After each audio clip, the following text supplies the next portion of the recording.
બાપા સીતારામ મિત્રો, જો અમારી ગ્રીન આર્મીની ટીમ આજે ઓપેરા હાઉસમાં મોટા વરાછા ભરતભાઈ નવાણીયા અમારા મેમ્બર છે, ત્યાં ગણપતિનો ઉત્સવ છે ત્યાં પધારેલી છે. તમે જોઈ શકો છો પૂરી ટીમ.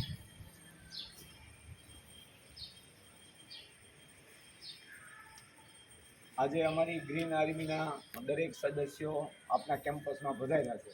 તો આપનું નામ અને આપની સોસાયટી કઈ છે? મારું નામ ભાવેશ ઇટાલિયા છે. અમારી સોસાયટીના પ્રમુખ રશીદભાઈ સાવલિયા છે. ઓપેરા હાઉસ સોસાયટી મોટા વરાછામાં આવેલી છે. તો હવે આજે જે આ ફાસ્ટ યુગની અંદર જે આ બધા ઉત્સવો થઈ રહ્યા છે, તેમાં આપણું હિન્દુ શાસ્ત્રમાં આ ગણપતિનો જે ઉત્સવ છે એ બહુ અગત્યનો ઉત્સવ છે અને લાંબો ઉત્સવ છે. તો આ સમાજને તમે આજે ગણપતિ અહીંયા પધરામણી કરી છે અને જે ઉત્સવ ઉજવી રહ્યા છો એના વિશે તમે આ સમાજને શું સંદેશ આપવા માંગો? આજથી 5 વર્ષ પહેલાં એટલે કે 2017 પહેલાં આ સોસાયટીમાં પીઓપીની મૂર્તિની સ્થાપના કરવામાં આવતી હતી.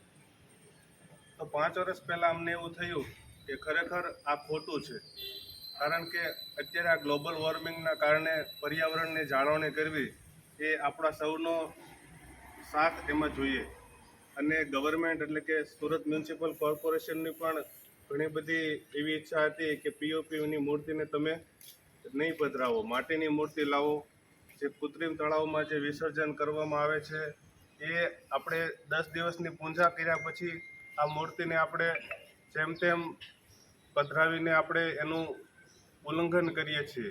એટલે 5 વર્ષ પહેલાં અમને એવો વિચાર આવ્યો કે ખરેખર ગણપતિ દાદાની 10 દિવસ પૂજા નહીં, એની 365 દિવસ પૂજા કરવી જોઈએ. એટલે અમે 2017માં પંચધાતુની મૂર્તિ લાવ્યા. આ મૂર્તિને અમે 10 દિવસ સોસાયટીના પટાંગણમાં પધરાવીએ છીએ.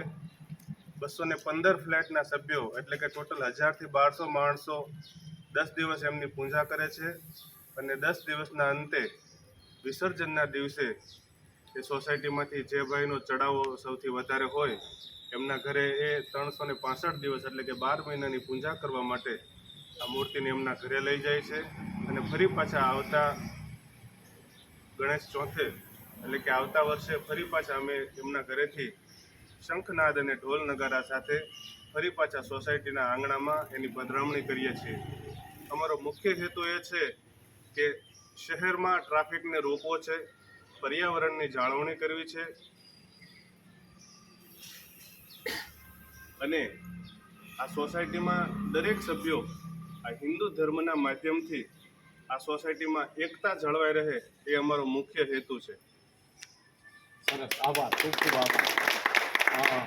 મિત્રો, હિન્દુ ધર્મના દરેક સ્નેહી વડીલો, તો આજે આ પ્રસંગ ગણપતિનો જે છે એને અનુસંધાને જે આ સોસાયટીવાળાએ જે આપણે ઇન્ટરવ્યૂ આપ્યું, આ પ્રમુખશ્રીનો જે આદેશ છે કે ભાઈ આવી રીતે પ્રદૂષણ ન કરીએ, આપણે ઘરે ગણપતિનું પધરામણી સાથે વિસર્જન પણ કરીએ અને સાથે મળીને આવા ઉત્સવો ઉજવીએ અને હિન્દુ સંસ્કૃતિને આપણે ટકાવીએ અને જે સંસ્કૃતિ આપણી છે એને જાળવણી કરીએ, એવો સંદેશો આ પ્રમુખશ્રીએ આ ઓપેરા હાઉસમાં આપણે આપ્યો.